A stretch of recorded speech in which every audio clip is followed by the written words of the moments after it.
دن ہوا،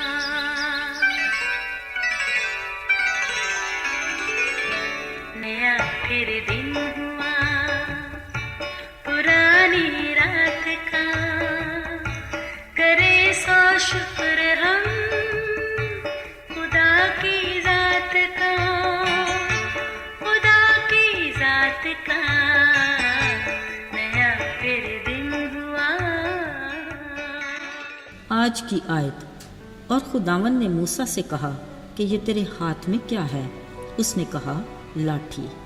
خروج 4 باب 2 آیت۔ عزیزو، انسان کی فطرت میں یہ شامل ہے کہ وہ کوئی چھوٹا کام کرنے کی بجائے پہلے کوئی بڑا کام سر انجام دینے کی فکر میں رہتا ہے۔ اس طرح وہ کسی بڑے موقع کے انتظار میں چھوٹے موقع کو بھی گنوا دیتا ہے۔ این ممکن ہے یہی چھوٹا موقع کسی بڑے موقع کا پیش خیمہ بن جائے۔ شاید زیادہ تر لوگ اس کو نہیں سمجھتے، مگر کچھ باشعور لوگ اس فلسفے کو بخوبی سمجھتے ہیں۔ عزیزو، اکثر سننے میں آتا ہے کہ کسی بڑے بزنس مین نے برائے نام کاروبار شروع کیا جو بڑھتے بڑھتے بڑا بزنس بن گیا، یا کسی بڑے سٹور کے مالک کی ابتدا ریڑھی سے ہوئی۔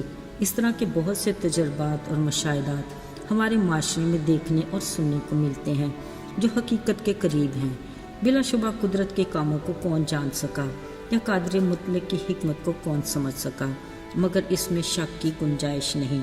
کسی بھی نیک کام کے لیے کچھ بھی پاس ہے، شکر گزاری کے ساتھ اسی سے شروع کریں۔ یقیناً جس کام کا آغاز خدا کے مبارک نام سے ہوگا، اختتام بھی بہترین ہی ہوگا۔ عزیزو، 3 ماہ کا وہ ننھا سا بچہ موسیٰ جو کبھی تنکوں کی ٹوکری میں پڑا، دریا کی اچھلتی کودتی لہروں کے رحم و کرم پر تھا، پھر گزرتے وقت نے اسے سکھایا اور بدلتے حالات نے اسے سنبھالا۔ آج 80 سالہ مضبوط اعصاب کا مالک، پختہ دل و دماغ کا مرد موسیٰ پورب کے پہاڑ پر خدا کے حضور کھڑا تھا۔ عزیزو، وہ کس قدر مبارک تھا کہ خدا نے اسے اپنے ایک بڑے منصوبے کے بارے میں نہ صرف اسے آگاہ کیا بلکہ اس کی تکمیل کے لیے اس کا انتخاب بھی کیا۔ اگرچہ موسیٰ اتنی بڑی ذمہ داری کے لیے ذہنی طور پر تیار نہیں تھا، جبھی اس نے اپنی کمزوریوں کا اقرار بھی کیا، مگر خدا نے کہا، میں خدا ہوں اور میں تجھے سکھاؤں گا کہ تجھے کیا کرنا اور کہنا ہے۔ مت ڈر، میں تیرے ساتھ ہوں۔ پھر خدا نے اس کی کم اعتقادی کا علاج کیا اور کہا، یہ تیرے ہاتھ میں کیا ہے؟ موسیٰ نے جواب دیا، لاٹھی۔ خدا نے اسے یہ لاٹھی زمین پر پھینکنے کو کہا۔ جیسے ہی اس نے لاٹھی زمین پر پھینکی تو وہ سانپ بن گئی اور موسیٰ اس کے سامنے سے بھاگا۔ اب خدا نے موسیٰ سے اس کو دم پکڑنے کو کہا تو وہ دوبارہ لاٹھی بن گئی۔ اگرچہ خدا نے موسیٰ کو اپنی قدرت کا اور بھی کرشمہ دکھایا، پر اب بھی موسیٰ پورے یقین کے ساتھ اس بڑی ذمہ داری کے لیے تیار دکھائی نہ دیا، تو خدا نے اس کے بھائی کو اس کا مددگار بنا دیا اور کہا، جا اور فرعون بادشاہ سے کہہ کہ وہ اس کے لوگوں کو عید منانے کی اجازت دے دے۔ مگر فرعون نے کہا، کون خدا؟ میں نہیں جانتا کہ میں ان لوگوں کو اس کی وجہ سے بھیج دوں۔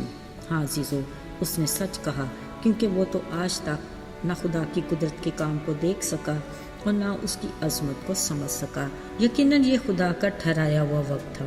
پھر جیسے ہی ہارون نے اپنی لاٹھی بادشاہ کے سامنے پھینکی، وہ سانپ بن گئی، مگر شاید بادشاہ کے لیے یہ معجزہ کچھ انوکھا اور نیا نہیں تھا، کیونکہ بادشاہ کے حکم سے اس کے ملک کے جادوگروں نے بھی اپنی اپنی لاٹھی سے سانپ بنایا۔ پر اب خدا کی قدرت بادشاہ کے لیے قابل دید تھی کہ جب ہارون کی لاٹھی نے باقی سارے سانپوں کو کھا لیا۔ خیر، یہ تو فرعون کے لیے خدا کی قدرت اور قوت کا آغاز تھا۔ خدا کے کلام مقدس کے مطابق اس نے اور بہت سے معجزات اور کرشمے دیکھے، تب کہیں بنی اسرائیل کو خدا کی عبادت کے لیے جانے کی اجازت دی۔ عزیزو، موسیٰ کی اس لاٹھی نے چٹان سے پانی کے گویا چشمے بہائے اور بنی اسرائیل کی پیاس بجھائی۔ پھر اسرائیل اور عمالیکیوں کی جنگ کے دوران موسیٰ کے ہاتھ میں لاٹھی ہی تھی۔ جب تک اس کے ہاتھ بلند رہتے، اسرائیلی اپنے دشمنوں پر غالب آتے۔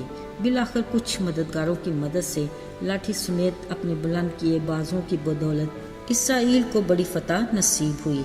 عزیزو، خداوند اپنے کام کے لیے انسان کو یہی تلقین کرتا ہے کہ جو تمہارے ہاتھ میں ہے اسی سے آغاز کرو۔ آگے کو میں خود تمہارا مددگار ہوں گا۔ موسیٰ کی طرح آج خدا ہم سے بھی یہی کہتا ہے کہ تمہارے ہاتھ میں ہے کیا؟ ہماری طرف سے خدا کے لیے کیا جواب ہونا چاہیے؟ بلا شبہ آج ہمارے ہاتھ میں خداوند کا زندہ کلام بائبل مقدس ہے، جو ایک مکمل ضابطۂ حیات، کامیاب بھرپور زندگی گزارنے کے سنہری اصولوں پر مبنی الہی ہدایت نامہ، جس سے ہر روز اور ہر قسم کے حالات میں ہم استفادہ کر سکتے ہیں، اور اسی سے خدا چاہتا ہے کہ ہم اس کی خدمت کا آغاز کریں اور اس کے حکم کے مطابق تمام دنیا میں اس کے نام کا پرچار کریں۔ عزیزو، یاد رہے ہمارے ہاتھ کلام مقدس بائبل وہ واحد اور مستند ذریعہ ہے جس کی بدولت ہم نجات کے مفت تحفے کے حصول کے طریقہ کار، آسمانی بادشاہی کی ضیافت کی دعوت اور صلیب کے زندگی بخش پیغام کو گناہ میں سسکتی ہلاکت کے دہانے پر کھڑی انسانیت تک پہنچا کر ہمیشہ کی زندگی کی خوشخبری سنا سکتے ہیں۔ بطور مسیحی یہ ہماری ذمہ داری ہے جس کا حساب ہم سے لیا جائے گا۔ ذرا سوچئے، کیا ہم اس لائق ہیں کہ یسوع مسیح ہمیں یہ کہے کہ آئے دیانتدار نوکر، شاباش، میرے باپ کی خوشی میں شامل ہو۔ آئیے آج سے ہی اپنے آس پاس سے اس نیک کام کا آغاز کرتے ہیں۔ یقیناً خدا ہماری خدمت کے لیے بڑے مواقع بھی فراہم کرے گا۔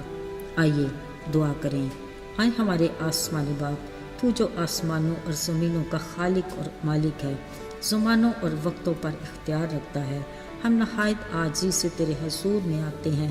ہم اپنی ذات میں خاک اور راکھ ہیں اور تیرے رحم اور فضل کے خواستگار ہیں۔ تو جو ہمارا محکم قلعہ اور مضبوط چٹان ہے، ہمیں اپنے میں محفوظ رکھ اور ہمیں خود میں مضبوطی عطا کر۔ ہمیں ہر پل تیری ضرورت ہے۔ یسوع کے مبارک اور بابرکت نام میں آمین۔